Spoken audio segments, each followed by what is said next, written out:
Hey everyone, I'm Sugandha and you're watching Ready for SS English and I hope so you all are well and you're waiting for these sessions.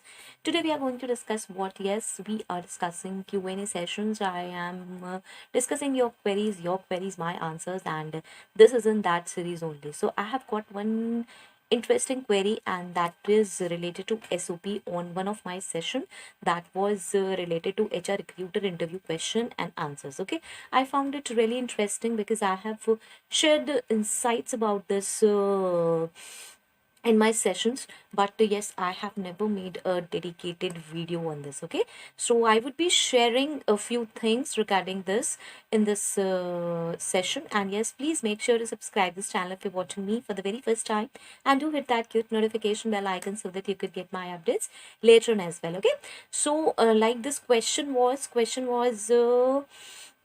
okay, I would be reading this question. Hey, can you make a detailed video for creating SOP of HR manager, HR recruiter, HR journalist? Now, see, what I would be doing is I would be telling you about SOP in detail, what is SOP, and how you can draft it, because you have asked this for three profiles: HR manager, HR recruiter, and HR journalist. It could be that sometime. In a, you can say, after a week or so I can make special videos for this, but today I want to guide you what is SOP and how you can make this SOP.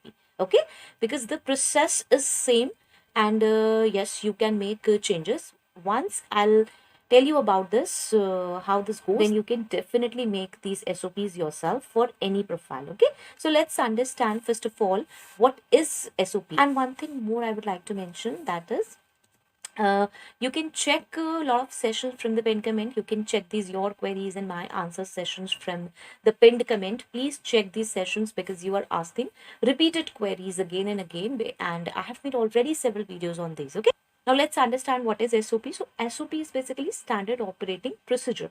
Now what does this mean? Standard operating procedure. So this is a set of step-by-step instructions, or you can say guidelines, which are established by an organization to help employees carry out routine operations. So this is not like anything which is out of syllabus, out of course kind of a thing. That what is SOP? Now the word says SOP, looks like it's something very tough. No, it's not. This is step by step instructions or guidelines which is being provided by the organization to the employee so that they can carry routine operations. Okay, so now you can understand what you have to include in this. Okay, we will go through series. So SOPs are designed to ensure consistency, quality, and efficiency in various processes, and they are commonly used in industries and sectors like you can say business, healthcare, manufacturing, and yes, even government also. Not every small organization is using this word SOP. They are just giving the roles and responsibilities in the job description, and yes, you have to do this, and they will guide you on daily basis or on weekly or after 10 days, 15 days, and they will never provide you step by step instructions. Okay, so this is like you need to outline the standard procedures and best practices for specific tasks and activities so that an individual employee can perform their work, their roles and responsibilities in a defined manner. So SOPs play a crucial role in maintaining uniformity, and yes, they can help in reducing errors, and yes, facilitating training within an organization. That's really important. Yes, one more thing before going on to the thing that how we can prepare this SOPs, let's discuss who should create this SOP. Okay, so responsibility for creating SOPs typically falls on individuals or teams with expertise in specific processes, or you can say tasks being documented. Okay, so who all can create this? So let's deep dive into this. And first is subject matter experts. Now, who are subject matter experts? Obviously, the people who are well versed in the subject. So individuals who have basically a deep understanding of the processes and tasks involved should be involved in creating SOPs. Not you can't say a fresher to create a SOP. Okay, he's not aware about the role, he's not aware about the terms, he's not aware about the processes, the structure. How can he prepare? Okay, so these subject matter experts may include who? Obviously, experienced employees, and yes, managers, supervisors who have hands-on knowledge of the procedures. Okay. Now, department heads or managers, again, managers or heads of the department are often, yes, responsible for overseeing the creation and implementation of SOPs within their respective areas. So, yes, they can coordinate efforts and ensure that the procedures align with organizational goals and standards. Then we can say that yes, quality assurance or compliance team. So in industries where compliance with regulations or standards is critical, like we can say healthcare, very important, regulations and standards are important, pharmaceuticals, and even the manufacturing. So quality assurance or compliance teams may take a lead in developing SOPs to ensure adherence to industry standards and regulations. Okay. The next is training and development teams. They can, yes, they can prepare. Teams responsible for employee training and development can be involved in creating SOPs. And yes, they ensure that the procedures are effectively communicated to employees and that training programs are designed to support SOP implementation. And yes, cross-functional teams, obviously, they can, like in complex processes that involve, multiple departments or functions.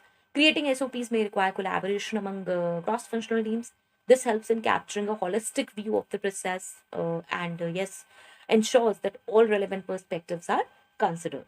Next is continuous improvement teams. Like SOPs are not static documents. Okay, they need continuous improvement. So continuous improvement teams or individuals focused on process optimization should be involved in regularly reviewing and updating SOPs to reflect changes. What kind of changes? Technology, best practices, organizational goals. They should be modulated as per that. And yes, obviously, documentation specialists, they can, if your company is a startup and you're not aware how to create these SOPs and you're hiring someone, then yes, in some cases, like organizations may have documentation specialists, or you can say technical writers, as we see resume writers nowadays. Okay.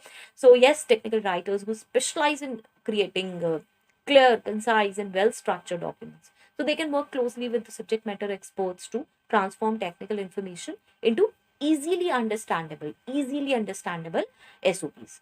Okay, yes, it's essential to involve those who will be directly affected by the SOPs in the creation process. Collaboration ensures that the procedures are practical, realistic, and reflective of the actual workflow within the organization. You can't do things like this. Okay, we want to hire a marketing executive. Please create an SOP for the marketing executive. We are not aware what all roles and responsibilities we will be offering to the marketing executive, and you prepare. This can't be done. You have to draft it together. You need to mention few things which can help that documentation specialist to draft that SOP. Okay, because this differs company to company, role to role. What your expectation is with your employee, your expectations could be different, and that documentation specialist need to understand what you really want.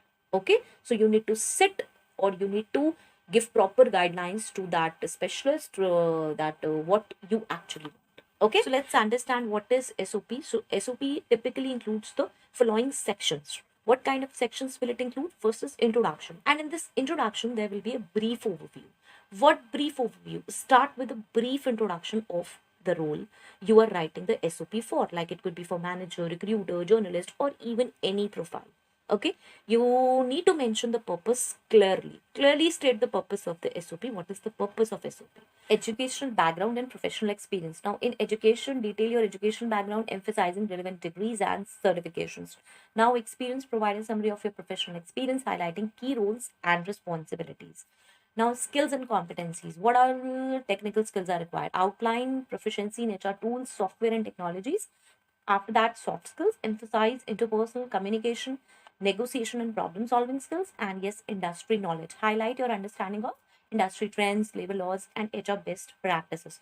Now, you can understand that if you need to mention that what all skills and competencies you have, uh, you know, apart from this SOP, then also you can mention your skills and competencies in this way, like first technical skills, then soft skills, and then industry knowledge. Okay, and yes, let's come back to this SOP part. So achievements and accomplishments. Now there is professional achievements. You can showcase any notable accomplishments or projects you have led and this impact. Describe how your contributions positively affected the organization or team. Okay, Now, career goals and objectives, short term goals, outline your immediate career goals within the HR field. And this is like long term aspirations, discuss your broader career objectives and how this role aligns with them. And then, yes, passion for HR, obviously, motivation. Now, what motivates you to work in HR? I have made several videos on this. Now, passion for HR, motivation. Now, explain what motivates you to work in HR or in any field. Okay, whatever profile is there, what motivates you to work in that profile. And I have made several videos on this, like why do you want to become an HR, or why you want to have career as an HR. Okay, so you can check those sessions if you want. Now, values, share your commitment to fostering a positive workplace culture and employee development.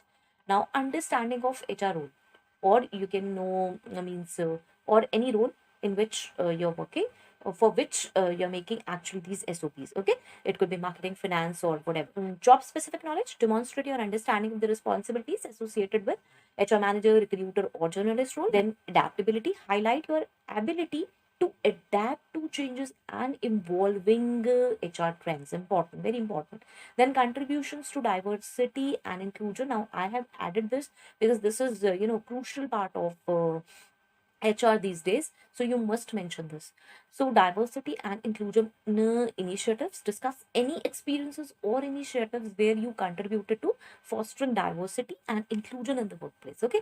So here what you can do, like diversity and inclusion. I have made videos on this as well, diversity and inclusion. If you want to have a look, then yes, you can ask in the comment section, or yes, you can check the human resources series. Okay, there I've mentioned. Then now, yes, conclusion, summarize your key points, and yes, restate your enthusiasm for this HR role. And yes, closing remarks, express your gratitude for considering application. And this is like additional tips. Now, I can provide you these additional tips if you want to make SOP, if you have to structure the SOP, personalization, tailor SOP for, yes, obviously specific job and organization. We have already discussed. Proofreading, very important. You need to check grammatical errors and typos if there is any. And conciseness, keep it concise and focused, aiming for clarity and relevance. Okay, so I hope so this is clear, and please do check sessions from the pin comment. I am waiting for your responses, and please do tell me what all sessions you are looking for, and if it's helpful, please do let me know in the comment section. So till next video, all the very best. To stay happy, stay safe. Thanks for watching. Bye bye.